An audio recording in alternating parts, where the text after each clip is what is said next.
In a world with entirely too many shows about cars, this is another pointless automotive podcast.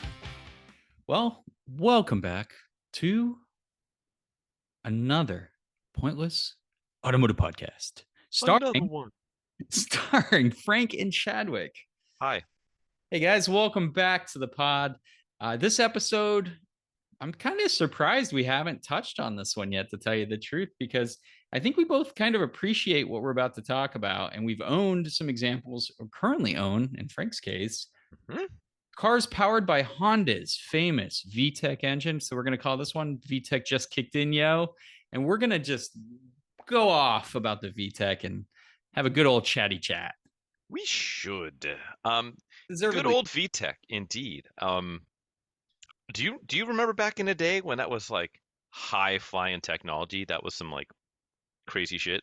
It really was, though, because it really did combine the best of both worlds. You know, driving like a civilized person, you got that good fuel economy, good low down torque Mhm. characteristics, and then man, you wind that engine up and you hear that crossover. Yeah. No, it's good and it's funny because, when I was I almost said a young lass. That's not quite what I'm looking for. When, when I was a young lad, Yeah, man. um, We're not going to gender profile you here, Frank. no, no. And so what if I was?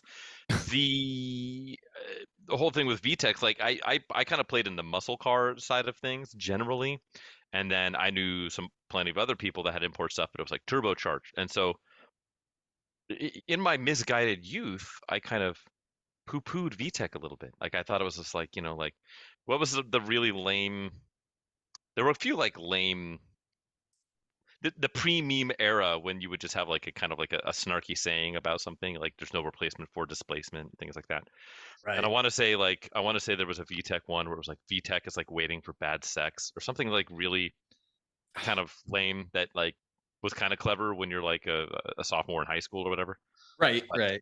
as time has marched on and VTEC has proven its mettle and its worth, um, it's cool and it's good and it kind of paved the way for a lot of really interesting, really high revving offerings, not just from them, but from other players in the space that wanted to do the same. Yeah, it really helped Honda explore its like early, like you said, high revving, but high output for their displacement engines. I think the VTEC coming along. I mean, obviously, we're going to name some cars we owned with VTEC in it, and they've Hmm. explored different options. There's fuel economy minded VTEC E applications. We have intake versus exhaust versus both VTEC Right. application. So they really explored a lot of it to really optimize, and that's the thing. Honda's engineering was always optimizing, right? Like, because the car isn't always at the track and it needs to be driven in normal conditions, in which case it performed well. Usually, a high strung engine that only makes power up top is just miserable to put around in, right? Yep. You don't want to commute with something with that kind of a characteristic. But the way Honda worked that the best of both worlds kind of into one package is really cool. And I think we should celebrate it because everybody else, obviously, other automakers have their iterations, VVT, Hmm. L and all the other various. VTL, VVTI. My favorite was like everything of that era, because it's Honda was not the first person to do this. I mean, you had Porsche had VarioCam, and then you had Vanos, and you had, but those were like high dollar, far higher complexity Sure. operations.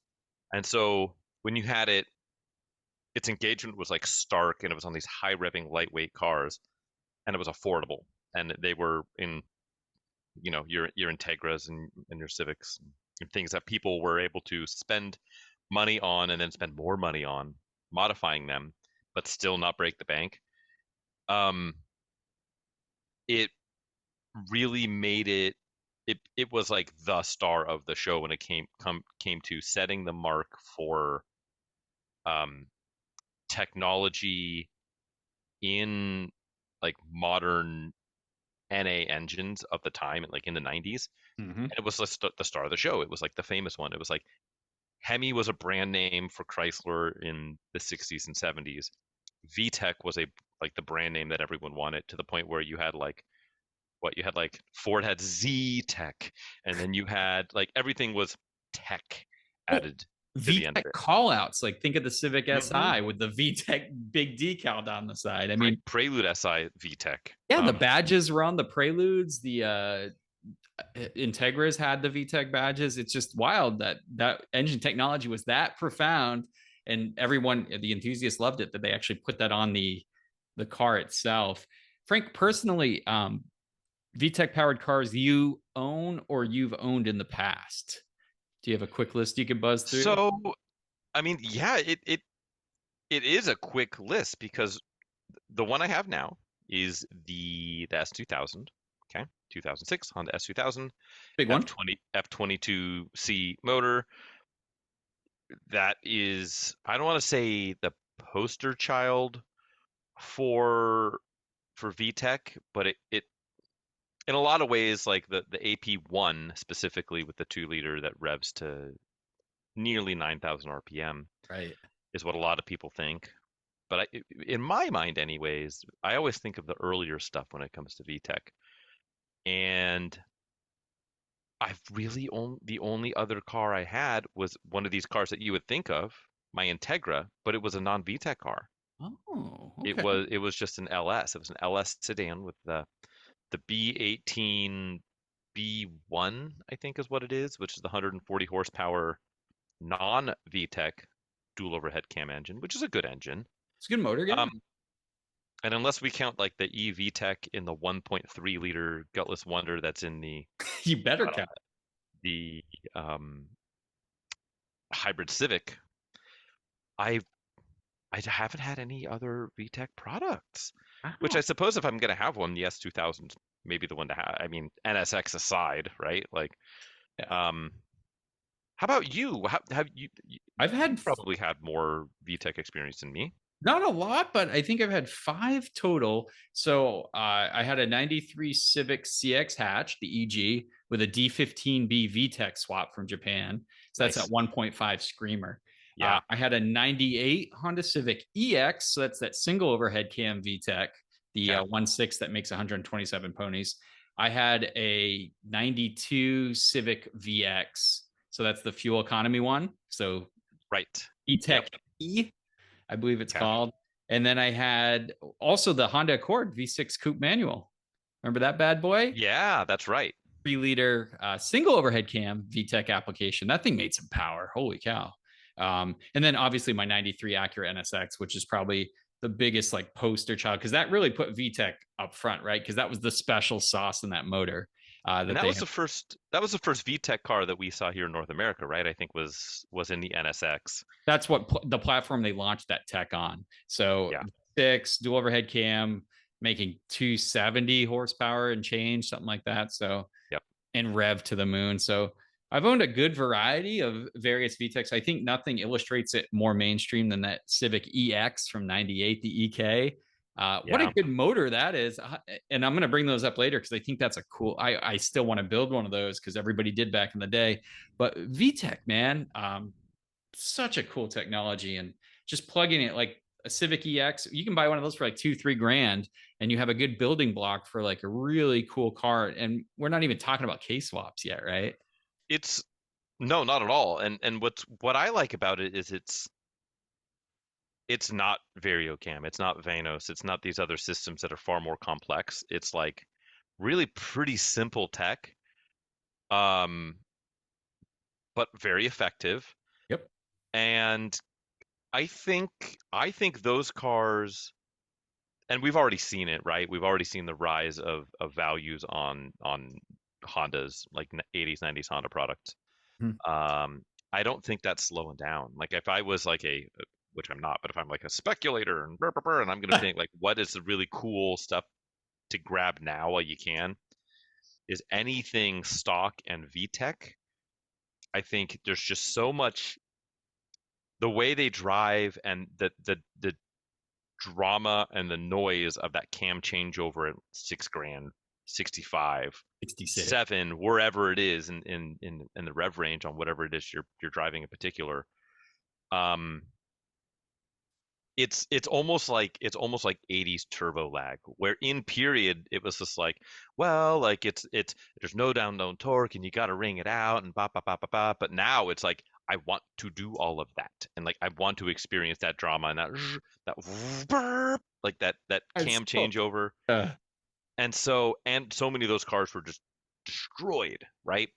So car. getting a good Integra GSR, getting a good, 2000 Honda Civic Si, Let's tighten it up a little bit. Let's run with what you yeah, said. What's an actual, not just appreciating, because I think that's a separate category, because appreciating sure. cars are not cheap usually. But how about VTEC cars that are actual deals right now? Something powered with a VTEC engine that Joe Blow can go buy on an honest budget. That's a good car and just doesn't have to appreciate, but just a good deal right now. What would you say on the Um, market, today's market? you know what's underrated still, and I don't know why, because they're pretty unique, and I think of them fondly anyways. Okay. If you Good luck finding one though. It's gonna take a little. You're gonna do a little hunting and digging and scratching and pecking. Um, Mm, find yourself a Del Sol VTEC, a VTEC Del Sol, that's which is I, the baby. 1.6 liter, 160 horsepower, I think. Yep. Little two-seater.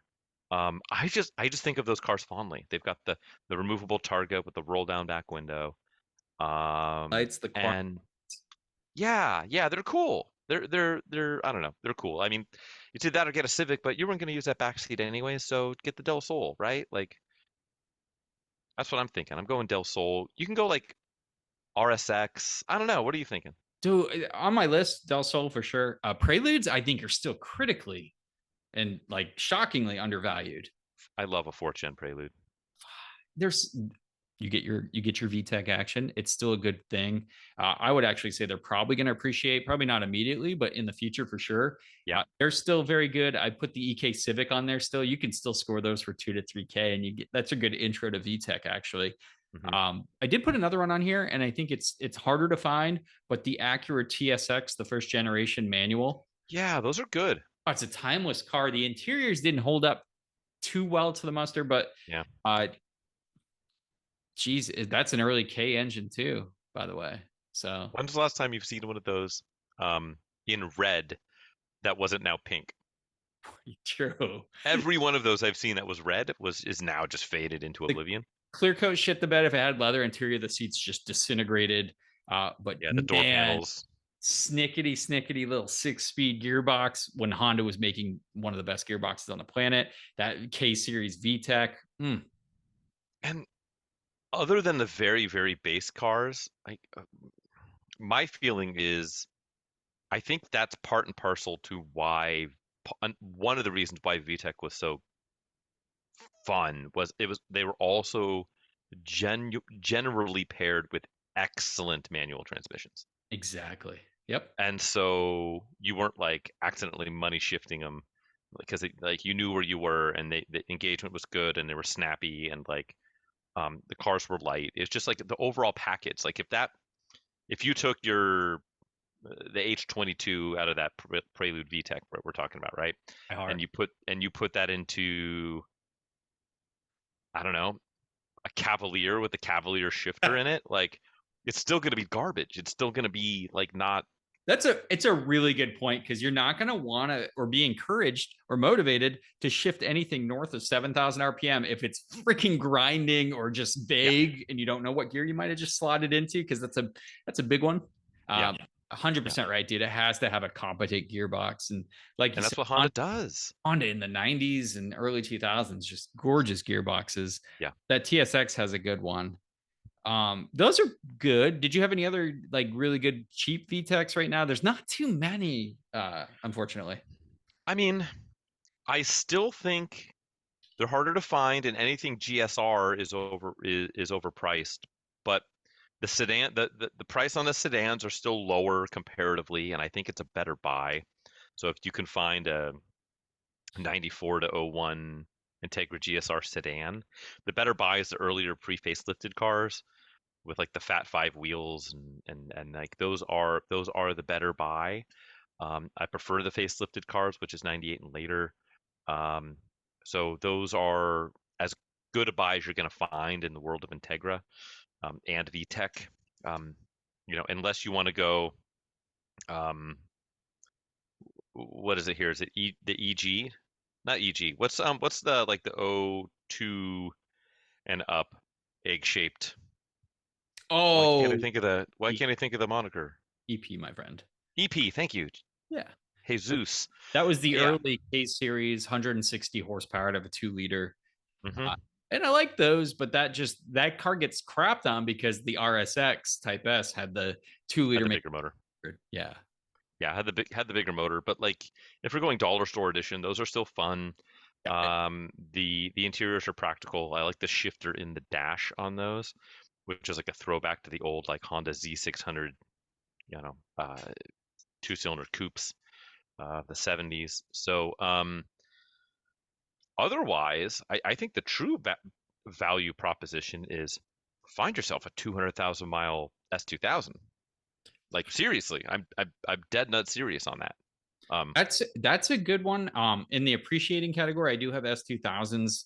Really low mileage ones are quite expensive, but appreciating quickly, we've been talking about Integras. Like if you can find a clean GSR, I think that's a good investment piece, to tell you the I truth. agree. If it's a non-modified 2 or 4 door, if you can get a 2 door Mhm. later model with good maintenance history and totally stock, I think that's Desirable color. something you can sit on that and just enjoy it, reasonably. I think that's a Mhm. pretty decent appreciating asset. And I think the RSX Type S is another one. If you can find a clean one of those with lower mileage, because they were Yep. driven, that car is fantastic. And I mean, I know the RSX is an Integra everywhere else in the world, but here it's an RSX Type S. Get that 2 liter K series engine, great gearbox. Those things have aged very well. The interiors, again, didn't hold up as well if you had leather, but Right. a well cared for example, they're going to be worth a lot of money, dude. Yeah, I agree. And what's cool is especially in the case in both cars, but especially in the case of the Integra, um, especially like the later cars, the later run cars, like 98, 99, 2000, um, they made some interesting colors. You can get them. They had that like electric bluish purple kind of color. It was less purpley than in the Civic Si, a little bit more electric blue Yeah. that you can get. They had that like citrus silver where it was like a yellowy silver that was really That's interesting. cool. Yeah. They had and we're not even talking Type R's. I mean, the ship has sailed on that as far as values unless you go JDM and you go sedan, Mm, which is like you get a oddly- 50% discount. yeah. Yeah, it's just people don't think they know that they exist, and then people don't pay attention to sedan. So I think those are a good buy. I mean, Um, how do you not go Phoenix yellow, right? yeah, yeah, or white. Championship white is Championship good. wipe always wins because you get the red interior with the Type R, but Yeah, and it's just like that's like the poster child color for that. Nighthawk black was a good color. yeah. Um, Green wasn't horrible, but I feel like they're almost yeah, always in that color, you know? yeah. The GSRs you can get the green. They had a slew of colors, and then the earlier colors they had that like kind of plum color, which was kind of an odd color. But Weird. Yeah. I can't remember the last time I saw one that was like unfucked. Um, so it'd In be general, Integras that are unfucked are pretty rare. well, yeah, and I think that has to be part of the conversation here. It's just like why even today finding a perfect stock one is very difficult, and unless you get lucky, it's going to be a not inexpensive affair. I still think even if you buy like the nicest, not insane low mileage one, don't buy the one that has under 1,000 miles on it. You will die. Yeah. But if you find one with like 80,000 miles on it, and the paint's good and it's stock and it's been well maintained, I think that's a killer buy right now. Yeah. And I also really like that second gen Integra GSR with the 1.7, the B17, Yeah. which I think was it 92, 93 only, or was it only 93? That's a good question. I don't remember, but that you can get it in that teal color, which is brilliant. And those were pretty low production. I want to say you can only get them in like red, teal, and white or something. Yeah, Um, the first gen ones are near impossible, and those are already fetching a super premium if it's a clean like GSR, right? yeah, yeah, that one series that 92 or 93 GSR. Rare.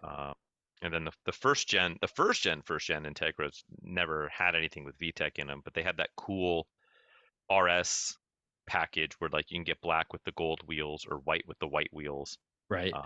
which were cool. I mean, they're still like 112 horsepower or something. Right. I always think Pre the first, VTEC.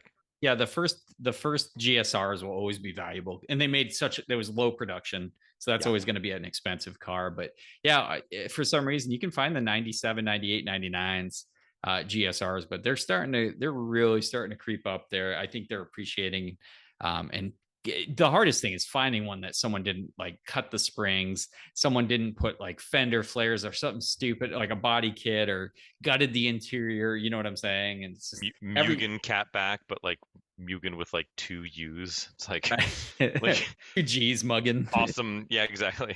Awesome power eBay parts or like HKS Mega Dirt Flow and that's the thing. Like these cars were cheap and they were like early 2000s fuckboy specials. Like I remember again back in my misguided youth going to the local, I'm going to age myself here and that's okay.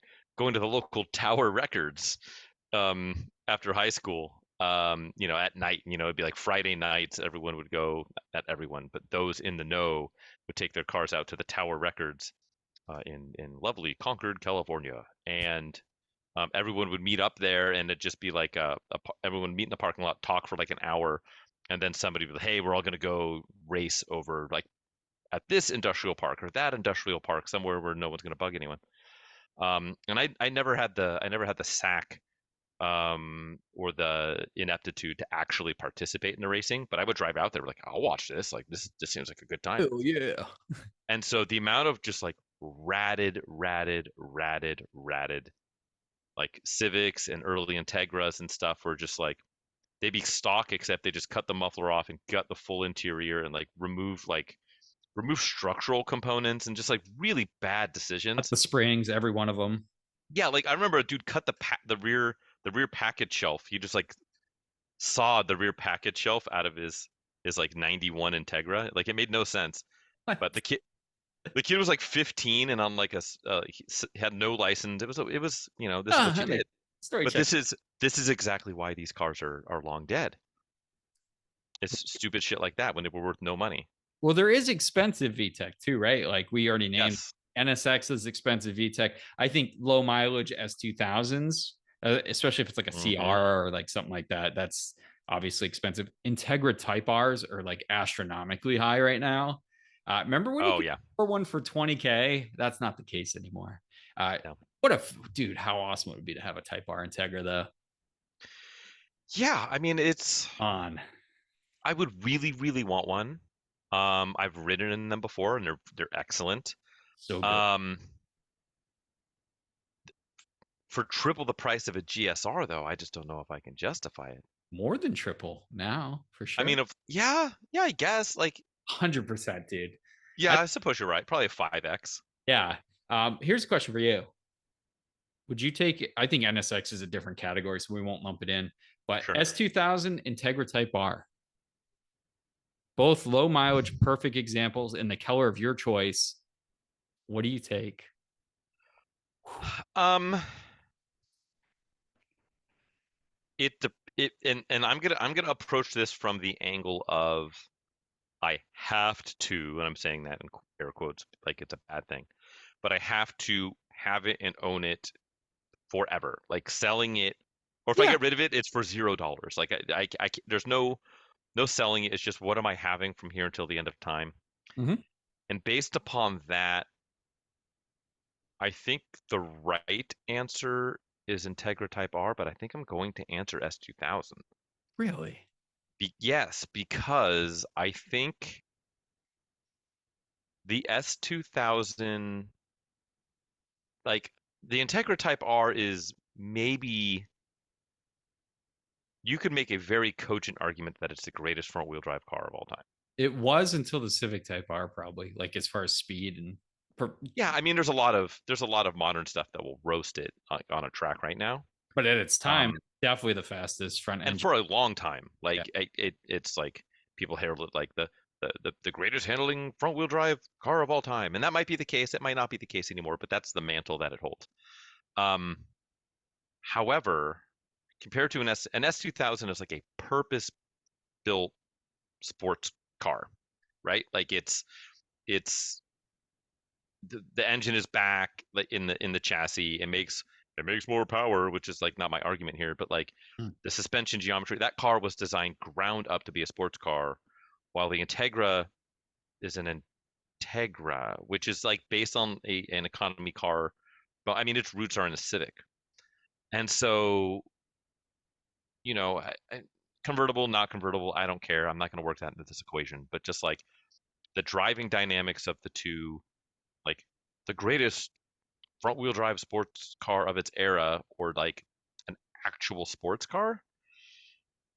I don't know. Like I think the populist answer I think is Integra Type R. They made fewer of them. It's got more of a legend to it. Yeah. But I think if I'm not going to sell it later and I'm not worried about like i- that perception in that way because there's no dollar amount attached to it, I think I'm going to go S2000. But it is, I mean, you can sell it though, like ultimately if it was yours, but you probably wouldn't want to. The reason I pick Integra is because I think it's a more special car. I think the Type R badge is absolutely legendary, right? Like they didn't slap on anything, especially in that time. To get a Type R badge, you had to be legit. And the engineering that went into that car is absolutely fantastic. And your argument, I get what you're saying about it is based on an economy car, but we got STIs, Evos cruising around that handily spank supercars, in certain Sure. tests and whatnot. I just think the Type R Integra is like a special animal. I think it's a special car. S2000 is a fantastic. Don't get me wrong, I love an S2000, but it's not a rare car. There's plenty of S2000s out there. I feel like Type R Integras are very rare, especially now. Like clean, lower mileage Integra Type R would be a great investment piece and something you can still put a little mileage on and not hurt the Okay. value. So I'm just this is to satisfy my own US Integra Type Rs. How many do you think that they made? Just destined for our market. Yes. Something in my head says somewhere between 3,000 to 4,500 units total. I um Just I'm off top. seeing on a single Wikipedia episode article, I'm seeing conflicting numbers within the article itself. So Oh, one thing, it seems the production would be limited to 320 units in 97, 1,000 in 98, 1,350 in 2000, and 1,158 in 2001 for a total of 3,823 dude, give me some points Integra on Type Rs that. produced. But then I see another. Oh no, those are weights. Never mind. That makes sense. So yeah, 30. Let's just call it 3,800. So yeah, you're dead nuts on. Yeah. So they're definitely fewer. I don't know total uh S2000 production run. I know it's probably lower than you think. It's Uh, lower, but not that low. Type R was so special then, dude. Um, I don't know. I would obviously opt mine in Phoenix yellow. And it um, would be a later one with the gunmetal wheels, the Type R wheels, the lighter weight. Oh, that's just that combo. Mwah. S2. I just had to also look it up. S2000 for United States. How many do you think they made? Uh, how long did they run? Full run from 2000 to '09. So a much longer run. Really a decade. I want to say like 10,400. 66,000. Holy shit. Yeah. Okay, so a lot more than I thought. So yeah, a factor of 20x. Okay, Not big quite. 18x. big difference. So Yeah. yeah, I in that case, and it's not to detract from the sports car of the S2000 because the S2000 is very special. No one would argue that. I just think if it came down to me picking and I get to choose between both of them, I go Sure. Type R. I will say, you know what? I is going to be inarguably better in the Type R steering feel. Yeah, and a back seat. Hydraulic rack. Well, sure. Yeah. Um, I Either think the way, S2000's the more traditionally attractive car, though.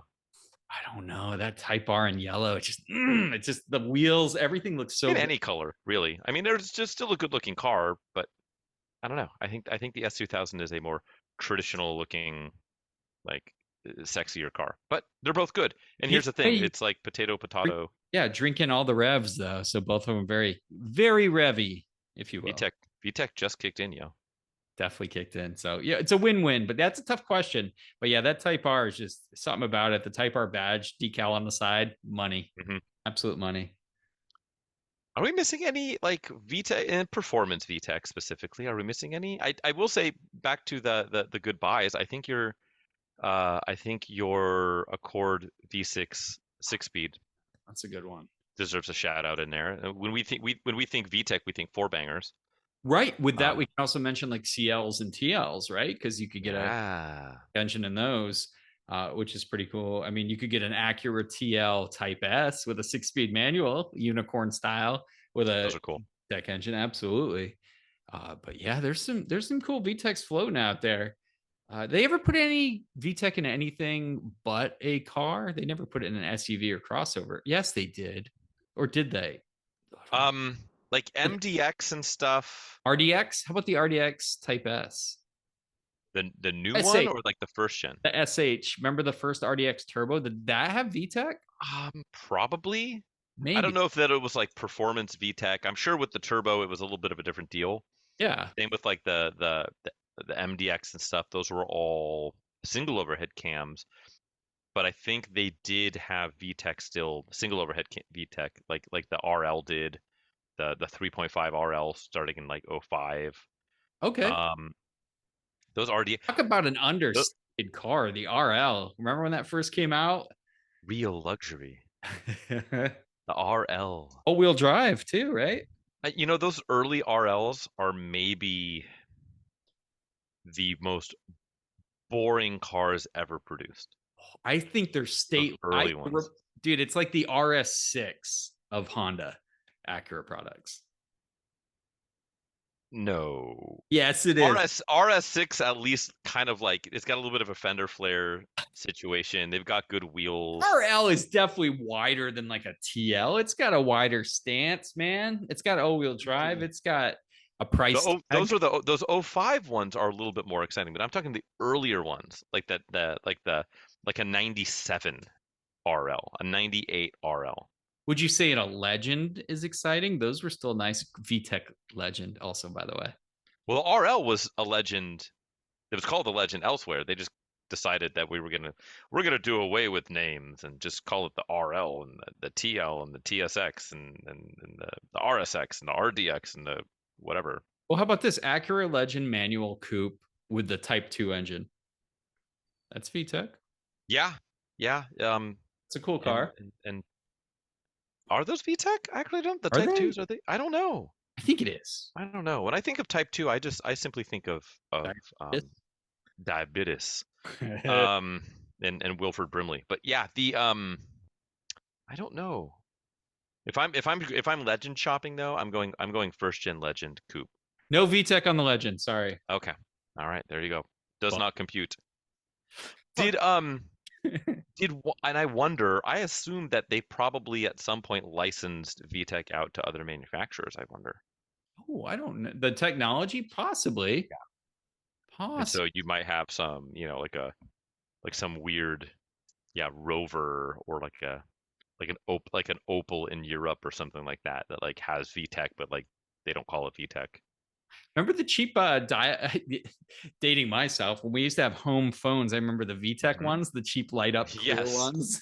Dude. But now they make like kids toys. Yeah, Did you they get do. your kid any of the VTEC? Yeah, the VTEC kid stuff. That VTEC toy cash register just kicked in, yo. Definitely, yeah. Just overdrifted into the D dimension. Did you ever watch that back in the day? That like 15-year-old or however long ago skit some kids did about drifting, and it was called Overdrift, and like their friend like drifts too hard and he overdrifts into the D dimension, which is like he turns into a dinosaur. I It's think it's actually it sounds brutally stupid, it, but it's actually worth watching. God, I'm gonna send you a link when we're done here, and you can watch it. I feel like I've definitely seen it, but yeah, it's not coming back. I've seen a lot of like funny drift videos regarding that Yes, kind of stuff. yeah, very good. It's just man, and it is funny because like everything has like variable everything now, and Right. it's not it's not the same, man. Like there's no like there's a lot of reasons why. But that like let's call it 1992 to 2000 and meh, 5 Yeah, it's a good one. really. I mean that's 2000 went beyond that, but just let's say that like there's like a decade and a half range of like VTEC awesomeness, and that's why I think like it's a smart buy for a lot of people right now. Like buy the perfect one now, baby it, fix it back up, and because the amount of nostalgia, like when it comes to cars and car idiots like ourselves, like nostalgia is kind of king, Right. and that's why people go back and they buy these things. It's like, oh, I didn't have money then, now I have money now. I want to go back and buy the thing I wanted then now, and that's a lot of that's why the Mark IV Supra is the lore of it and everything. It was so many kids' poster child, right? Like the Countach. Um, these are different. These are a more accessible thing, but everyone's cousin's best friend that was cool had one, and it was like, I want one. I still want to build one of those EX EKEXs. I still want to build one of those Was with that? 127 horsepower. I want to switch it to, they came with drum brakes in the rear, which is horrible, but do a disc conversion, Hmm. maybe take exhaust, grippy tires, good suspension, and just have fun with it. Maybe some subtle LED underglow. I don't know. Maybe just have fun with it, man.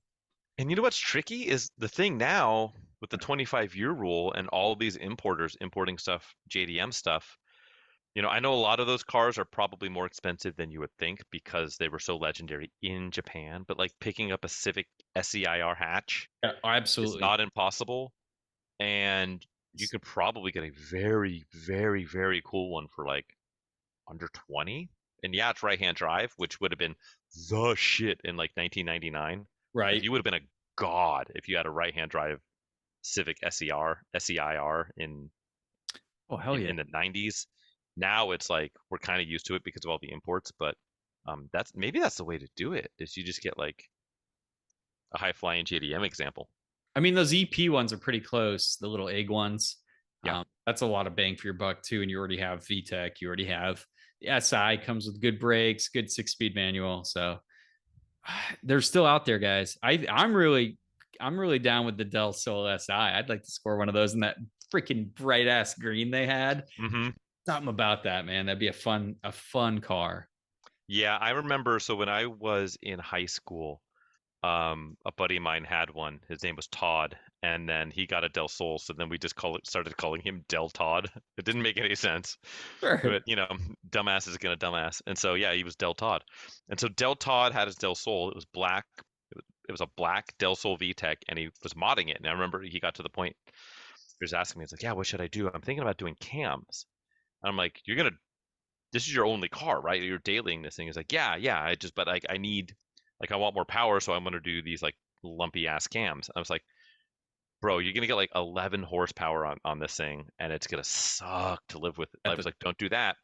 Supercharge it. And he's like, okay. So he that's what he ended up doing. He put a Jackson Racing supercharger on it, Oh yeah, and it ripped. Like I don't think he dyno tuned it. I don't know what he did, but like it was like 6 months later he had it done, and we didn't. And then eventually it eventually got stolen, and it was found in the woods, completely parted out and gutted, and then it's like lit the shell on fire. It was like very sad.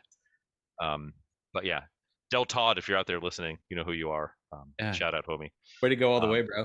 But those superchargers really filled in that torque, like lack of torque. mhm. So that was a good car. Yeah, those Jackson Racing ones. They used to put them on Miatas too, and a Miata could get up to like 165 horsepower, which is like a joke, except in a Miata, that's absolutely not a joke. They were super fast. And it was probably like 180 pound-feet of torque. It like, Yeah. yeah, it like really Or- sacked it up. Yeah, Oh, I think if I was gonna go shopping for yet another VTEC because I've got the S2000. mhm. Um, I think I'm doing. I think I'm doing. I think I'm gonna go with the fourth gen Prelude. I'm gonna get like a 90, Yeah. 94, 95 Prelude SI. I love that like wrap around dash. There's like the Yeah. big strip across the whole thing. It's like Geordi from Star Trek: The Next Generation, his like glasses things that he would wear. It's like that, but like flipped inside out. Like that was the dashboard.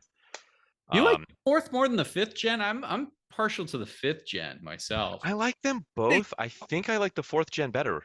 Here's how I describe it. The fourth and fifth gen, to become the fifth gen, it swapped its taillights and headlights. Yeah, It that's fair. literally did that. That's fair. And I wouldn't get an SH because I don't want to deal with the four-wheel steering and the extra weight it adds. You Sure. still H22 VTEC engine. I want it all, baby. Give me the SH. I don't care if it's more complicated and problematic. Like He's a bad I man. want the I want the give me the business. But I've got a soft spot for those, and I know those are kind of I definitely think you are on the people's side there. I think people generally prefer the fifth gen to the fourth gen. I'm such a sucker for the interior with the digital dash and everything on those fourth gen cars. The digital dash, even though it had some issues, was super cool. Here's the thing with the Prelude. In my mind, and back to my head canon again, which is a place nobody wants to spend time in.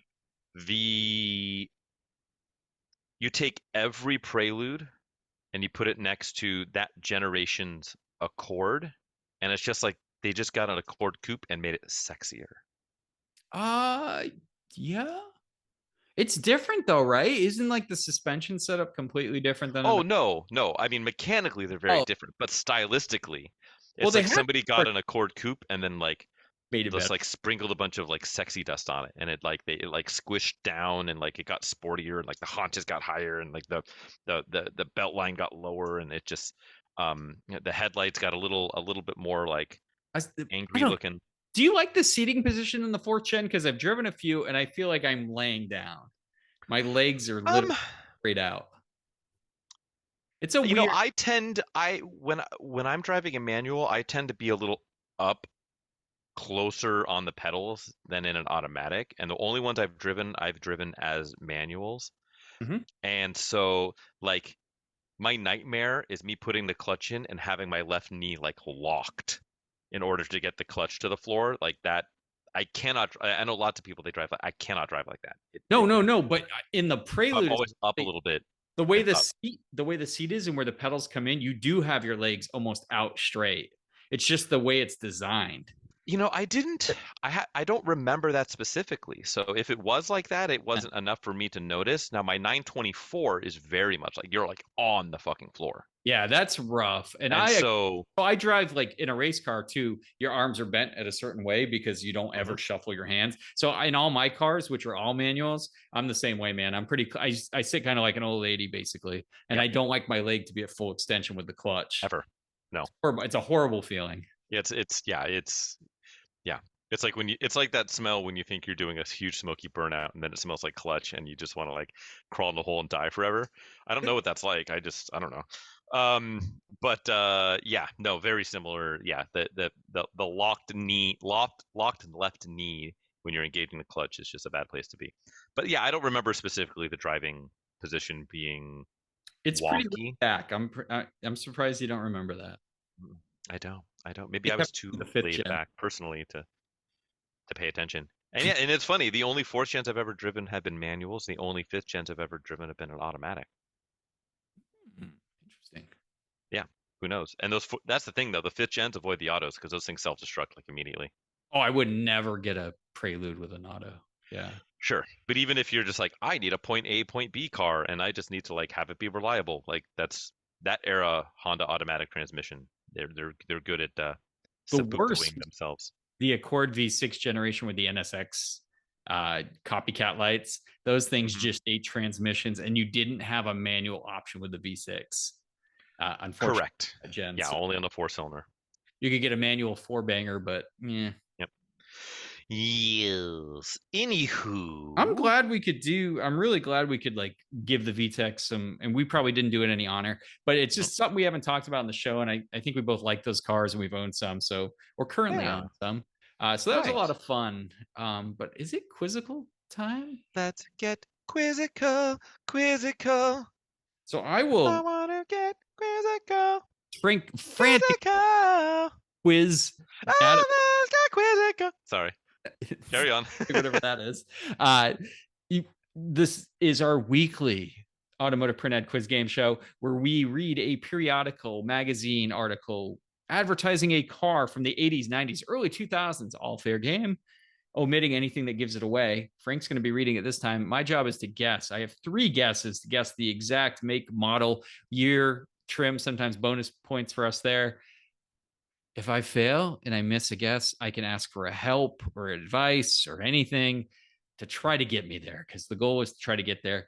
But there'll be 10 minutes on the clock when Frank finishes reading the ad, and I'm going to go ahead and try to figure out what kind of crap he's kind of found for me. These ads are never accurate and always fun. They're always fun. So, Frank, go ahead and lay it on me.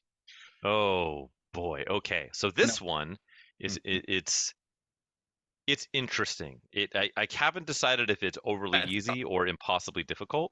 Okay. But what we have, it's 2 pagers. Mhm. It has it's an interesting layout. There are 2 images of the vehicle in question. One is a top down, like satellite view straight down on top, followed by another one that's a complete side profile image from the driver's side. And then it has a tagline at the top, which says, "To err is human. No one is above it. We all love an open car, but some cars can be less than forgiving when exposing you to the elements. This is when the blank becomes divine. You can comfortably open. You can you can be comfortably open with the blank or enclosed. The blank surrounds you with air. Release just 2 latches and the lightweight roof panel is easily off. It stores in a tubular frame under the trunk lid and still leaves room for your baggage. Power windows are on both sides, and there's a power rear window behind you. You are not buffeted by the wind. The blank enjoys some of the very remarkable aerodynamic design features. Air flows over and around the car, but not into it. Even the side windows are shaped and placed to direct gusts away from you.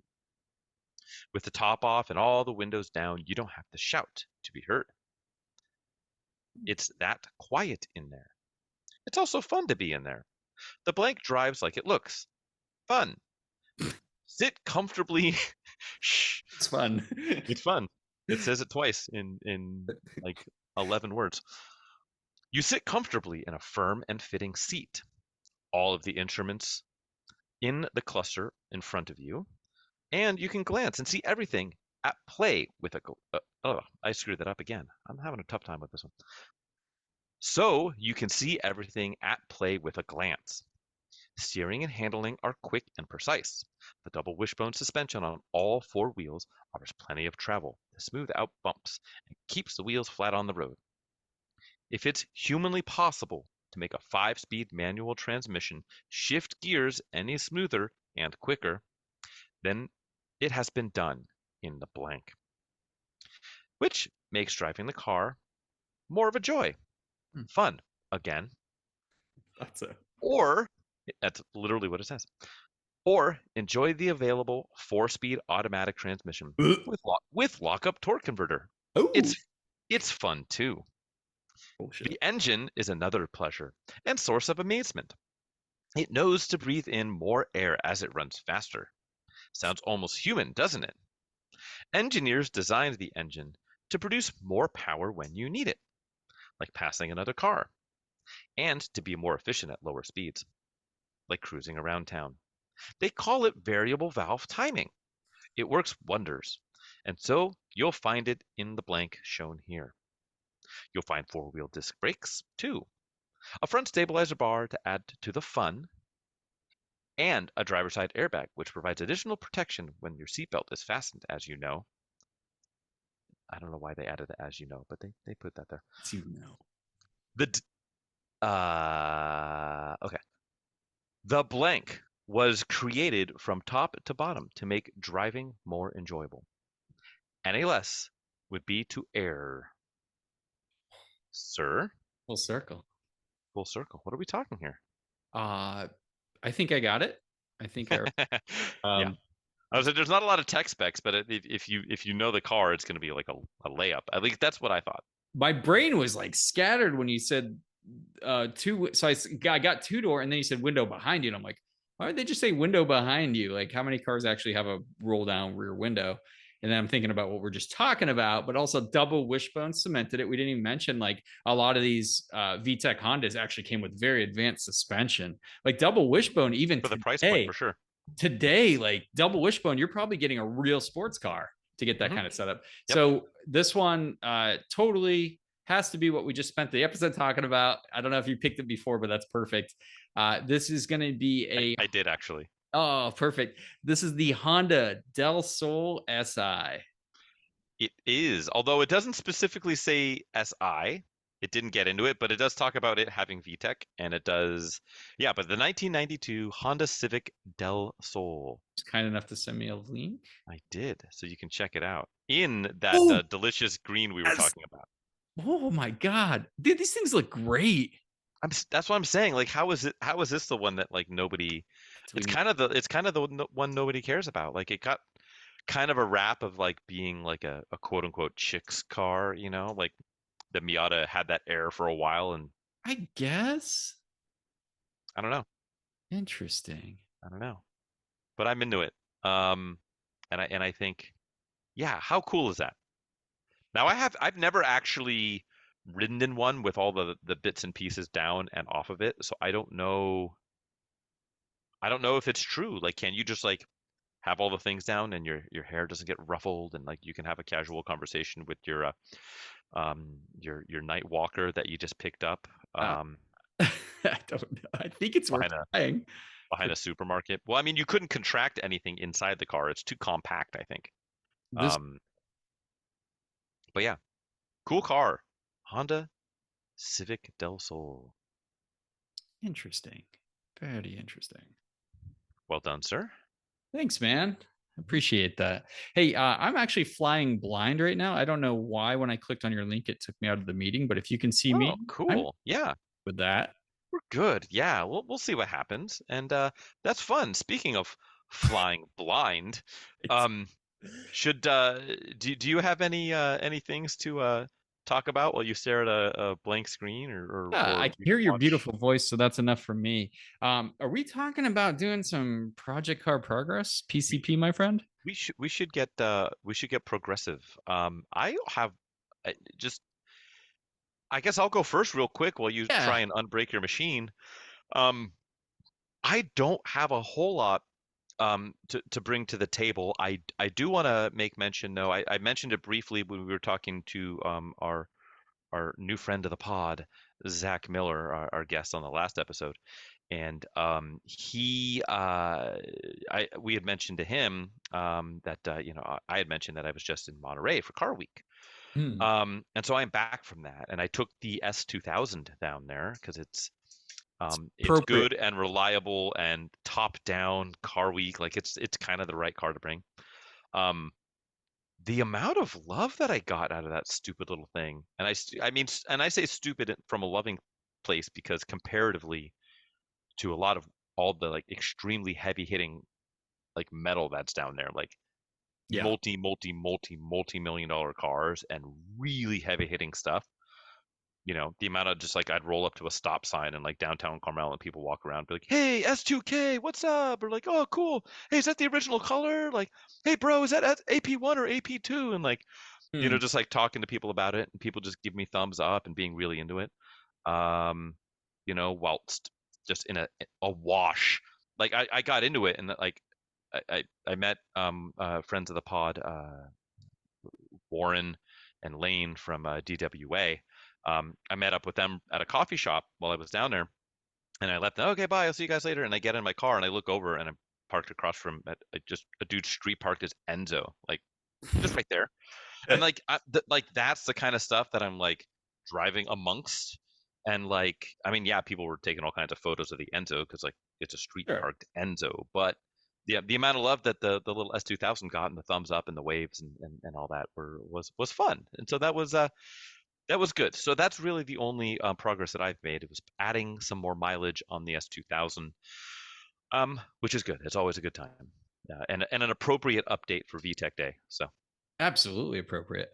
what do you? Can you see me now? Yeah, I got you back, man. I Hey, resolved look my at technical that. issue. All right, Error has resolved itself. exactly. So for me, I started working on the S10 Blazer finally. I Cool. feel pretty good about that. I haven't updated anything. I haven't launched like the project on YouTube yet. But anyway, started doing some minor stuff. Big deal was like clearing up the like rat's nest that was living in the engine bay Hmm. and not getting pink eye this time. So that was really cool. That's a Uh, shame. yeah, there's still time. I'll find something to rub in my Get the eyes. hantavirus real quick. Yeah, it'll be good. Snorting mouse turds that have been there for Hmm. 20 years. But I did the valve cover gaskets, pain in the ass on that truck, complete pain in the ass. You have to move, obviously, the air cleaner, everything has to come out. But the big thing is they have all the wiring loom going over the valve cover on the passenger side. And it is, Hmm. there's nothing like more annoying than putting a valve cover back in with the gasket like falling out. And you're trying to Oh man, hits everything, and then you got to like get a mirror out to make sure you didn't pinch it in the back. Just absolute shitstorm. is it a Uh, cork gasket on that? no, it's a Okay. rubber one that presses in. Thank God. And I use a little. My little secret is you take a little RTV on the inside just to adhere and Hmm. hold it a little bit because Tack it up and the worst thing you can do is get that little pinch in the back that you don't see, right? Or it goes in and you yeah. don't know, and you torque it all down, and then it permanently pinches it. Yeah, the worst is when you do that. Yeah, like with a cork gasket, Oh, and it's game. it kind of slips off, and then like you just like take a chunk out of it, and you're like, well, time to go buy a new freaking Felpro gasket set or whatever. Yeah. Done. And it was a real pain in the ass, though. Unbelievable challenge. But anyway, did it. Put a new air filter, and the air filter was just disturbing. It looked like they went Baja racing in like a sand dune kind of situation. It was just full of sand, and I was like, "What the hell's going on here?" Lovely. But that's pretty easy. And the rodents, aforementioned rodents, I had to repair some wires, so some solder, some good heat wrap, and making sure I had a good connection. Because you know, if you see a rat's nest, the next thing you automatically should be doing is looking at all your wiring. It's going Yep. to happen, and you want to make sure Wiring, it's vacuum lines. vacuum lines. Absolutely, they actually chewed on all the spark plugs where they go into the coil or into the Oh yeah, and on the rotor. boot. Yeah, they chewed on the boots and God, it doesn't take much to chew through that insulation and have an arcing situation. So just you always when you see rodent damage, don't assume everything's okay. You just need to clean it. You got to get in there and look at everything and they always chew the shittiest wires. They chew it where you can't make an easy connection, like it's at the Hmm. very end where it Right at comes the out of a pigtail. harness. Yeah, absolutely. So I did that. That was pretty good. But man, this truck's going to be awesome. I can't wait to get the transmission going. And then because it runs and drives, well, it runs, presumably it drives. It just needs to have a gearbox that functions. So Yeah, um, details. fingers crossed that it's something just like I don't know, shift linkage maybe broken. Doubt it because it physically feel it not going into the gear, but we'll see. We'll see. Open the jury's out on that one, but cool truck. I guess I'm becoming vintage truck guy with that in the Trooper right now. So Yeah, buddy. I'm that guy. But man, vintage trucks, talk about good market to buy into right now. Yeah, you need to you need yourself like a Ram Charger Oh, or dude, how like cool. yeah, there's stuff. Like we need like vintage SUV episode. We need to knock that out. I know we've had Truck Month or Trarch or whatever we did when we did a Truck whole bunch of yourself. older. Yeah, exactly. Mother truckers. We did an episode like that, but we can revisit it when it's like specifically to the SUVs of the world, Yeah, you know, there's some your cool shit. Like even in the Acura SLX. early 2000s, yeah, Susie Trooper. But you have like the first gen Durango RTs, which were pretty Mm-hmm. cool. The early Jeep Cherokees, which were pretty awesome. The first The Explorers, 5.9 Limiteds, awesome. yeah. Explorer Sports with a manual and two doors. Yeah, I had a buddy who had two of those. No, just one. He had one, and then it some clown blew a red light and totaled it. But it was an Explorer Sport, black gray leather with a 5 speed, My buddy had 2 door 5 speed. had the forest green one. It was awesome. Ooh, yeah, it was good. Those are Truck. good. But yeah, I guess I'm becoming truck guy, but they are cheap. Like trucks are cheap, vintage trucks. So Yeah, unless it's a pickup. Like pickups, there's always a certain base level of value because of the utility, you know. But yeah, the SUV stuff, like your Trooper back there. solid deal. But good luck finding them anymore, though. I get Yeah, on the Troopers like they're all like non-running or rusted out or yep. whatever. It's getting hard, man. But when you find them, they're not expensive. Speaking of getting hard, Oh, thank you guys. for listening along. I know that's exactly generally what happens when you hear mostly Chadwick's voice and then you hear mine, and it kind of resets the clock, so to speak, from midnight back to 6. The So thanks hardening, for softening, if you will. exactly. That sounds like a really crappy like M. Night Shyamalan like adult film. Because he actually made The a really hardening. crappy film called The Happening. But yeah, The hardening, yeah. Or it's like a featuring James Harden. the So sharp. yes. So yeah, no, we do generally appreciate you guys listening. So thanks for doing that. If you're not watching Chadwick like blindly look at his computer screen because his screen is now black. And Don't we you always look want blindly to, at our screens, though? I mean, definitely, yeah. It makes me think of that. Do you remember the Paris Hilton single, "The Stars Are All Blind"? I think that's what it's called, or maybe it's just "The Stars Are Blind." the sex video where she had the night vision and everything. That was One Night in Paris. Okay, that's different. Fair enough. I thought that's where you're going, though. I mean, no, I'm going with her hit music single, her musical career. I've got a quick aside. I don't listen. Also, quick aside before you get your quick aside in. Yes. I don't have time for that bullshit if it's not a porn video, Frank. Okay, carry on. One can only talk weird celebrity porn videos for so many hours in a day. I like to do it 15 minutes at a time. Exactly. It's like the living your life a quarter mile at a time, but like I live my life a quarter celebrity porno at a time. No, I've got a weird pseudo obsession with people that make music that shouldn't make music, and then they make music and put it out. So like Paris Hilton, or like Kobe's rap career, or Shaq's rap career, or if you've ever there's something really good about like for some reason like athletes will like think that they can be a musician because they're good at like catching a ball or swinging a bat. And so something like if you want to cry yourself to sleep, search up "I Cry for Mike" by Ron Artest, aka Meta World Peace. It's his ode to Michael Jackson shortly after he died. Like the night he died, like he decided to record it. It's on YouTube. It's offensive and brutal. So you should listen to it. That is my aside. So good enough. I'm not exactly sure how we got here, other than "The Stars Are Blind," which is a song by Paris Hilton. I think what you were blindly looking for a screen that wasn't showing you this podcast, which you're listening to now, and you should also be watching at home. That's what I was trying to say. Oh, that's if you want to also watch along at home, you can do so on YouTube. Another Pointless Automotive Podcast on YouTube, APA Podcast on the Instagram. I am Frank. I'm the Photographer's Garage on the things. Where are you at on the things there, Chadwick? Auto Obsessive Garage for your rescues, restorations, and reviews. That's right.